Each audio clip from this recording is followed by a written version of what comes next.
One part Suspiria and other Italian Gialli, one part Scream and the new wave of self-aware slashers, one part puzzle survival horror a la Cube and Saw, and one part MTV's The Real World. All of this and a Linnea Quigley cameo in a $500,000 straight-to-DVD and home video release? It sounds like it shouldn't work, and honestly, it really doesn't, but it works a lot better than you'd expect. It's a rarely seen film that could. This is Kolobos, and this is the HellBound Horror Show. Welcome.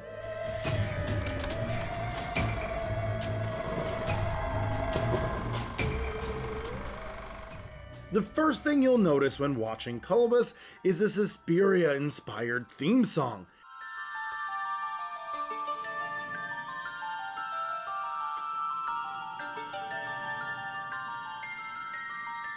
It's very Goblin and very Suspiria, but just different enough, I guess.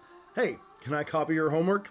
Sure, just change a few things so it isn't obvious. After the opening credits, a shaky cam with a bloody hand is walking through a dark alley. A car comes out of nowhere and runs over the camera. Turns out, the car hit a girl. She is then taken to the hospital. Apparently her face is torn to shreds from another incident.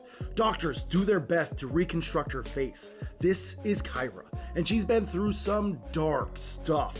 Doctors and police try to figure out what exactly happened, and through flashbacks, we figure out the truth.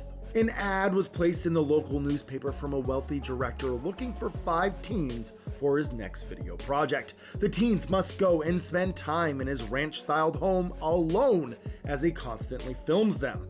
We meet the interested teens through video interviews, and this whole section reminds me of 1983's Curtains. One of the teens is even a stand-up comedian. Erica is an actress, Tina is someone who likes to talk a lot and has a bigger-than-life personality, Gary is a very deep but also very surface-level dude, Tom is the comedian, and then we have Kyra. Kyra has a shaky past. Living at a mental health assisted living house, she likes to focus on her art. There is some trigger warnings ahead for people who suffer from self-harm. The film does not handle that subject very well. Once they get to the house, they have free reign, and they marvel over everything. Big screen TV! Oh god!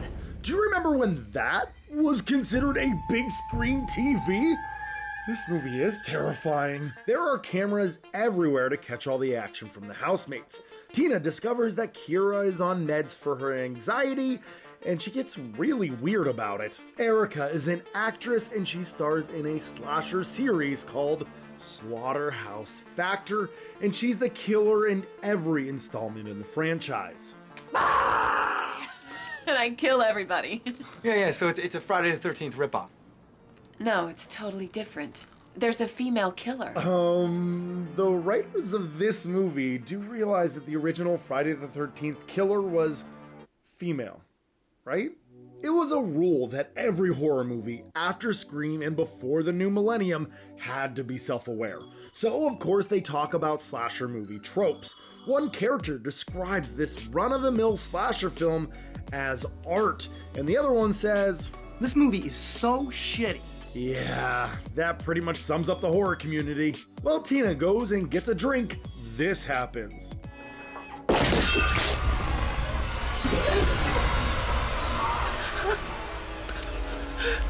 Okay, a third of the way through the movie and now the horror starts?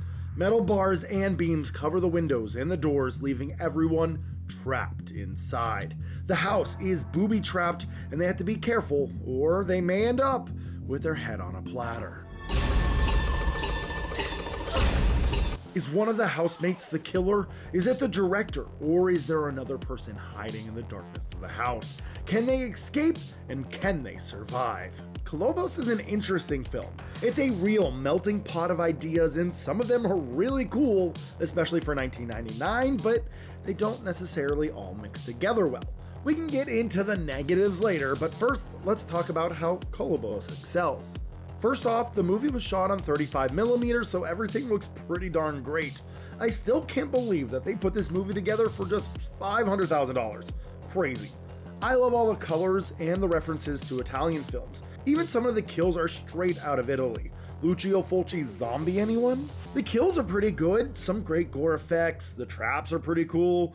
It feels very much like Cube at times, and I'll never complain about that. There are some interesting ideas on display here. The film was inspired by Kolobos monkeys. Kolobos apparently translates to mutilation, and Kolobos monkeys virtually have no thumbs, but because there are no thumbs, these monkeys can swing more efficiently. So the idea of subtracting from oneself, you can theoretically make yourself better or stronger, is a constant theme throughout the film. It ties into that self-harm. Music is good, the theme is phenomenal, but outside of that it wasn't super memorable. Actors are fine and they do a fine job for their one-note characters. The story will have you guessing the whole way through, but that might be because of bad storytelling. Yeah, on to the bad. I hear you're an artist. Says who? This movie is clumsy. I've never seen a more clumsy film. Everything it tries to do, it just awkwardly attempts. Like, there are really great moments, but the lead up to these moments or the execution of these moments is just so graceless. Like, the kills are great and they are the set pieces, and it doesn't really matter how we get to them. There is no logical way for a person to get from point A to point B, and the story doesn't really care. One scene, the screen goes black, a person is randomly missing, and they are downstairs getting killed with no one realizing it. Certain scenes just don't work, and the story fails. It's just clumsy. The ending and overall story will probably annoy people. But if you can shut off your brain and just go along for a silly ride, it's totally worth it. The uniqueness is refreshing. It's also very 90s, which I guess is a positive. It's self-aware, it's gory, it's head-scratching, it's fun, and it's also totally worth your time. And that's all I have for tonight, so thank you so much for watching, and stay spooky, everyone. You made it to the end? I always knew you could do it. So, Kolobos was pretty unique. So, what's your favorite genre-bending horror film? I'd love to know in the comments below. Bye.